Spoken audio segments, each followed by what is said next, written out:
So we're currently at the Army Corps of Engineers building, and we're down here. We're going to see, they look like they're doing interviews, planes cruising by. Many people are going across. We're going to walk across here. Oh. And maybe do an interview with these guys and see what's going on here.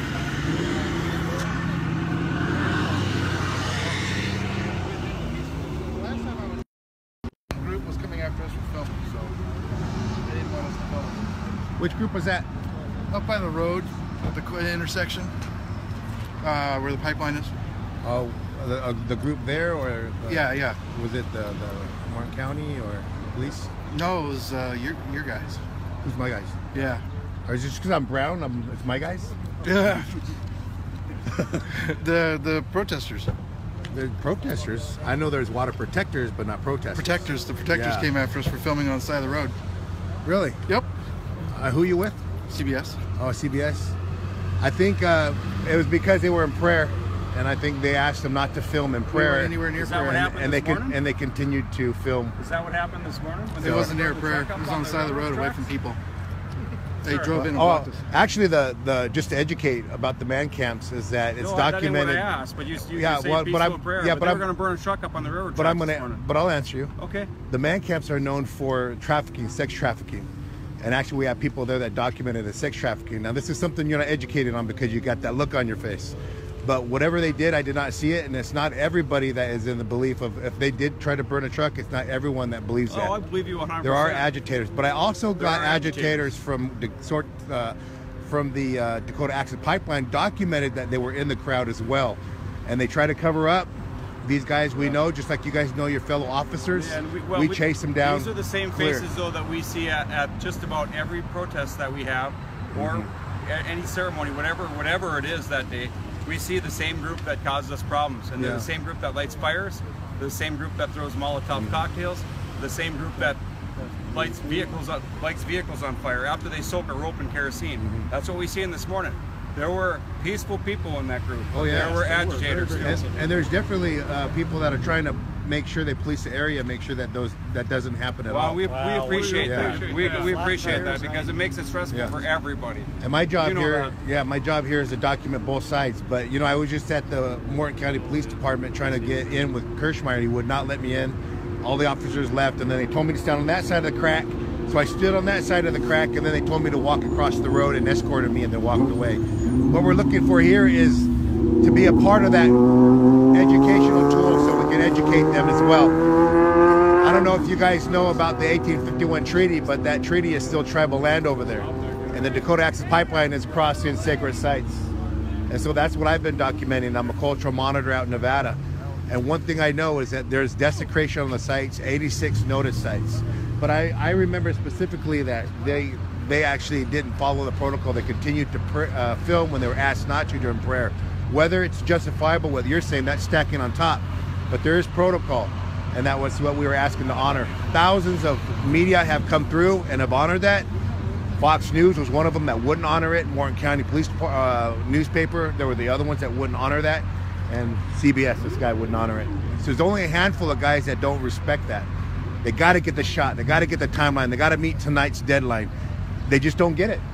And that's what we're doing, is to help educate and empower. I'm the first to understand that there are many, many issues that are unresolved here. But when we see a protest as peaceful as it was tonight, and then we see something that happened earlier today, it's like two different groups are coming out of the camps. You know what I mean? It's two different groups are coming out of the camps. And we've done it over enough time where we recognize the faces, and we know how our day is going to go by seeing certain faces already. I hear you. You know what I mean? And you know what today was going to bring. Yeah, just by the people we've seen in the crowd. This was a very different group. Oh yeah, and we do document that. We call them agitators. Well, we appreciate it. We document, especially we call myself. them agitators too. So same agitators that were down in Mandan today were here too, though. Yeah, there was a few. Same couple. Yeah, there was. But I can also tell you that we documented police agitators. Very clearly, the abuse of the same officers that we've documented clearly when we go back to the footage. We document one of the officers pulling his mask down and smiling at the girl after he twisted her arm and put his mask back up. What I think the officers don't know is the world is watching. And when we go through these videos and we look at them, it would blow your mind away what we're seeing officers do.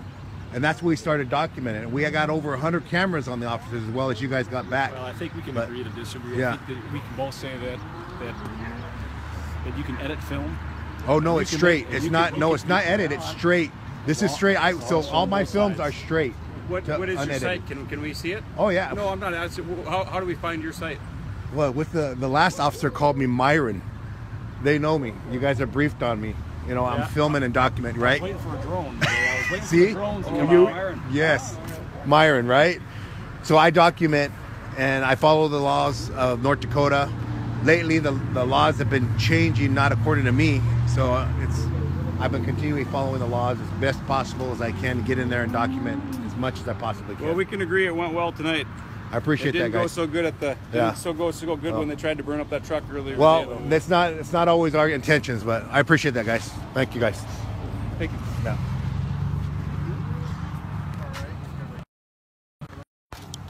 So we got a little bit of insight to educate our officers, and we got a young man here that's just tagging along to learn how to film. What do you think about what you're witnessing? Just educating. It's like we go to different spots and like everything will be like the same thing, but like a different thing is there's groups between us, like what he was talking about earlier. Yeah. The radicals, the peacefuls. The radicals come up early, and the peacefuls come out late. Yeah. That's what the whole thing is about. Yes. But yes. The radical ones we try to keep down and stay at the camp. Advise them to stay at the camp. Peacefuls can go up and do their prayer or ceremonies. And pretty much that's what I've been learning so far. Right on. Appreciate that. Oh, thank you. So also we got CBS news crew here. We did let this guy know at that time that he couldn't film during ceremony. And that's what's important, is that they follow those and they honor that. It's not a deadline they got to meet. We're not on their deadline, so they don't always follow through. We let them also know Fox News was the same way. Bismarck News Tribune was the same way. Did not want to follow protocols. Heard the officer say "your people." Didn't even know who I was yet.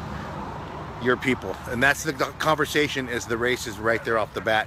So our goal is to educate that the Dakota Access Pipeline is going through sacred sites. 86 documented sacred sites. That's not what they're reporting. Desecration of sacred sites. That's not what CBS is reporting. This is a documentation. The police, when they pull them out of ceremony and sweat, they're not recording that. And so this is what we're here, is to keep them honest and continuous live stream, so it's straight. There's not a cut. There's not an edit. So the goal is to educate our journalism, our journalists, tell the story correctly and to share the story correctly.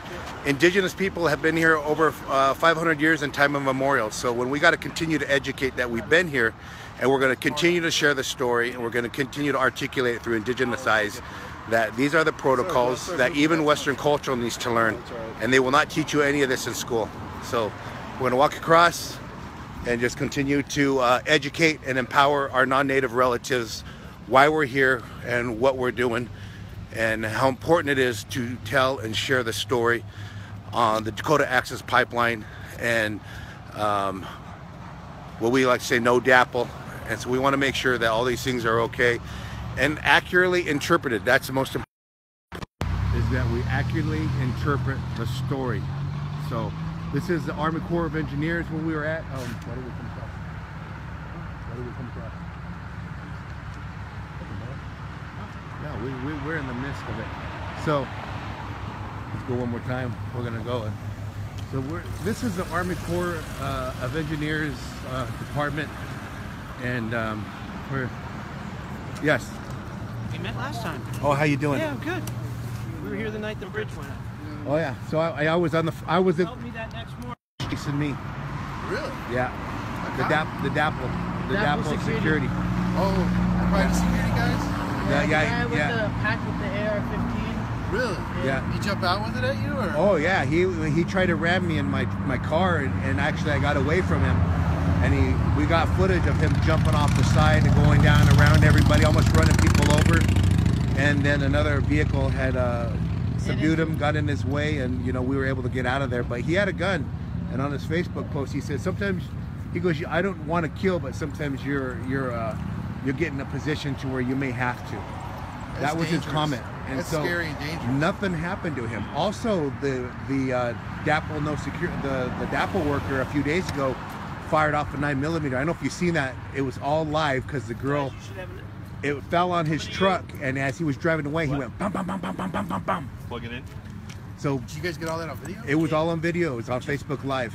Wow. So, and nothing happened to him. No charges were filed. But this is what we're seeing there. So I tried to go in to get into the press conference, and they all shut me out. And the officers got in trouble for talking to me.